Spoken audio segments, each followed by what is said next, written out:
Hey there, everyone. Thanks for tuning in again. Woody Bendle here from Next Level Growth Strategies.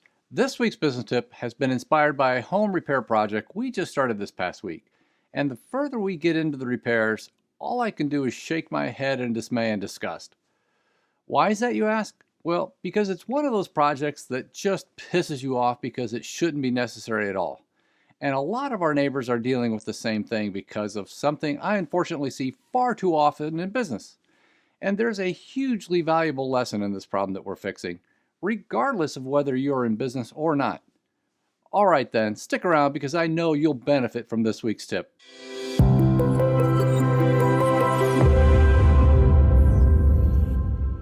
Okay, welcome back everyone. Let's dig right on in. So I mentioned in the intro that we just started a home repair project and that we're not alone in having to deal with this particular problem.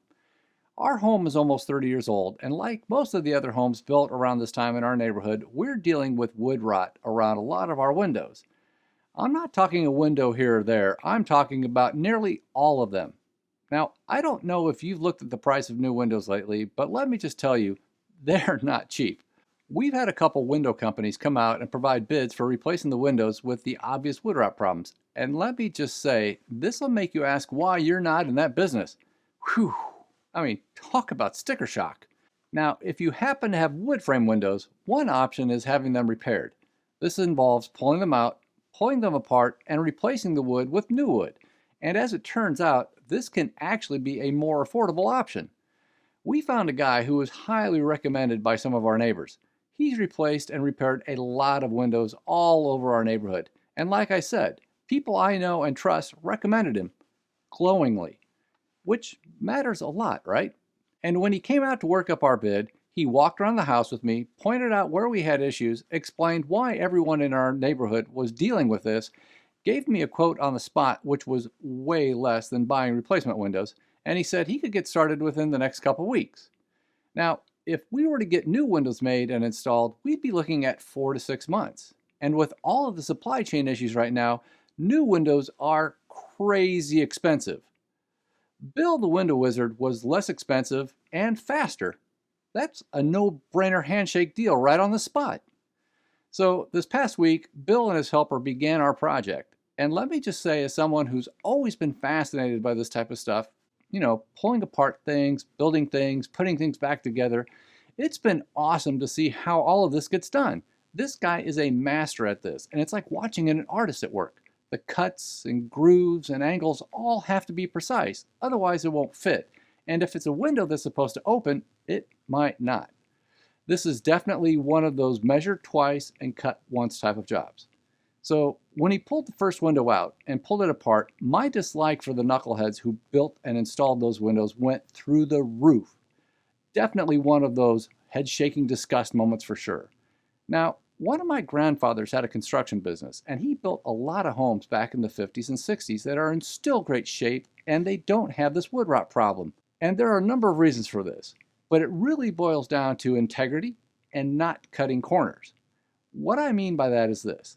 The wood that was used to build our windows was pine, and shitty pine at that. Now, I might need to check with my forestry friends to make sure that's a real species. But not only are they pine, they weren't primed. Or at least they weren't primed on the insides or ends and joints. And they weren't caulked properly. These idiots cut a lot of corners. Now, when my grandfather was building homes, the windows he made were of oak or cedar. And trust me, they were thoroughly primed and caulked. He never cut any corners. And neither is Bill the Window Wizard. We're rebuilding all of our windows with cedar, and every piece is completely primed before the window is reassembled and installed. And this leads me to this week's business tip. In business and in life, we face a lot of choices and make a lot of decisions. One choice or decision might be taking a shortcut, and the other choice and decision is cutting corners. And there is an important difference between these two choices. One is acceptable under certain situations, and the other never is acceptable. When it comes to shortcuts, what we're talking about here is a gain in efficiency without compromising the outcome or result. And this is a really important distinction.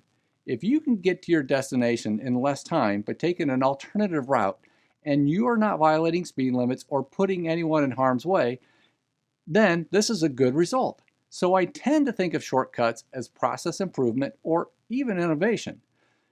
When you get the same or even better result faster and cheaper, this is a good thing. But in some cases, shortcuts just aren't an option.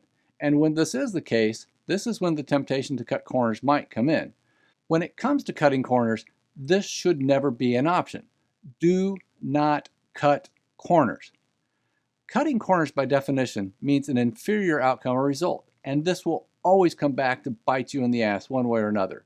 In the case of the company that originally manufactured our windows, they're no longer in business. Shocker, right? If you're wanting to build a truly great brand and take your business to the next level, sometimes there are shortcuts for getting you to your destination. But if you are considering cutting corners, just know that any progress you do make will be temporary at best.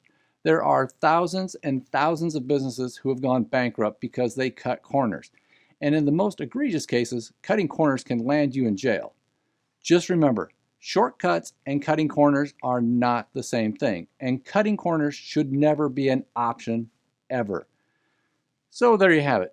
That's this week's tip for getting your business to its next level of profitable growth by creating clarity, alignment, and consistency.